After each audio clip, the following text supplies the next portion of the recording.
হে hello guys, কেমন আছো তোমরা সবাই? আশা করি অনেক ভালো আছো। মাম্পিস ক্রিয়েশনে তোমাদেরকে আরও একবার স্বাগত জানিয়ে কিন্তু আজকের ভিডিওটি আবারও শুরু করছি।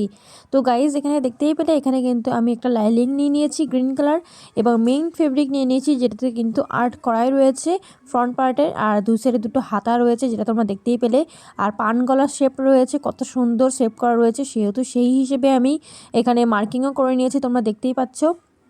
তো এখানে প্রিন্সেস কাট না, এখানে ওয়ান টেকিংয়ের ওপরে তৈরি হচ্ছে ব্লাউজটা।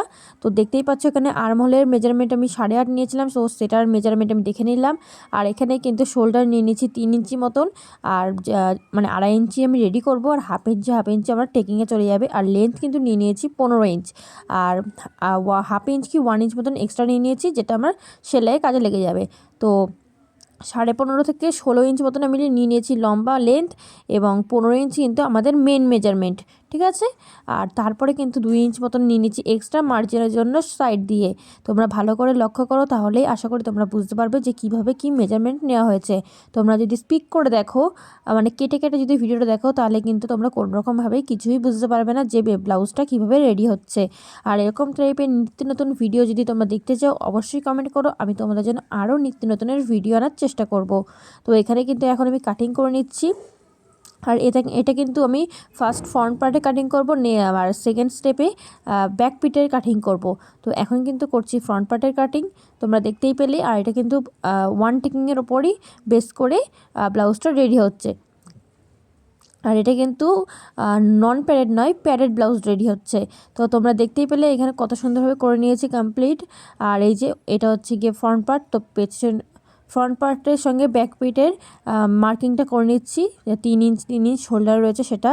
আর এখানে কিন্তু সাইড দিয়ে এদিকে 0.5, এদিকে হাফ ইঞ্চ মতন আর মার্কিং করে নিয়ে এটা কিন্তু সাইড দিয়ে কাটিংটা করে নেবো। এতে কিন্তু ফিনিশিংটা অনেক অনেক সুন্দর আসবে।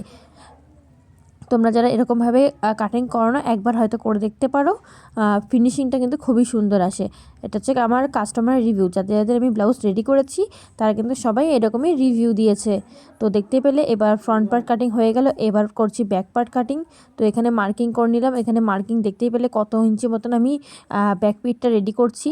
তো এখানে পুরোপুরি করে নিলাম। এবার 1.5 ইঞ্চ মতন নিয়ে নিলাম, 1.5 ইঞ্চ কি 1 ইঞ্চ মতন নিয়ে নিলাম এক্সট্রা, যাতে পিঠটা একটুখানি সুন্দরভাবে রাউন্ড শেপ হয় আর ডিপ হয়, সেই কারণের জন্য। আর কাস্টমারের কিন্তু খুবই পছন্দ ডিপ নেক, ব্যাক ডিপ। তো সেহেতু এখানে ডিপ করার জন্য 1 ইঞ্চ, 1.5 ইঞ্চ, 2 ইঞ্চ পর্যন্ত কিন্তু তোমরা নিতে পারো। তো এখানে দেখতেই পাচ্ছ কত সুন্দরভাবে রেডি হয়ে গেল আমার ব্লাউজটা, কি দারুণ হয়েছে ব্লাউজটা, তোমরা দেখতেই পাচ্ছ। আর এখানে ছোটো ছোটো দুটো লটকন করেছি, কাস্টমারের বেশি হেভি লটকন পছন্দ নয়, সেই কারণের জন্য। তো ব্লাউজটা কেমন হয়েছে তোমরা অবশ্যই কমেন্ট করে জানিও। আর এটা হচ্ছে ব্যাক পিট, ব্যাক হচ্ছে রাউন্ড গোল শেপ হয়েছে, আর তোমার হচ্ছে ব্যাক হুক হয়েছে, তোমরা দেখতেই পাচ্ছ। আর তোমরা যদি এরকম নিত্য নতুন ভিডিও দেখতে চাও, অতি অবশ্যই কিন্তু আমার চ্যানেলটিকে সাবস্ক্রাইব করে বেল বাটনটিকে কিন্তু অতি অবশ্যই প্রেস করে রাখবে। আমি যখনও নিত্য নতুন ভিডিও আপলোড করব, তখনই কিন্তু তোমাদের কাছে খুব সহজে এবং খুব তাড়াতাড়ি পৌঁছে যাবে। তো গাইস, চলো আজকে আমরা টাটা বাই বাই, দেখা হচ্ছে নেক্সট ভিডিও।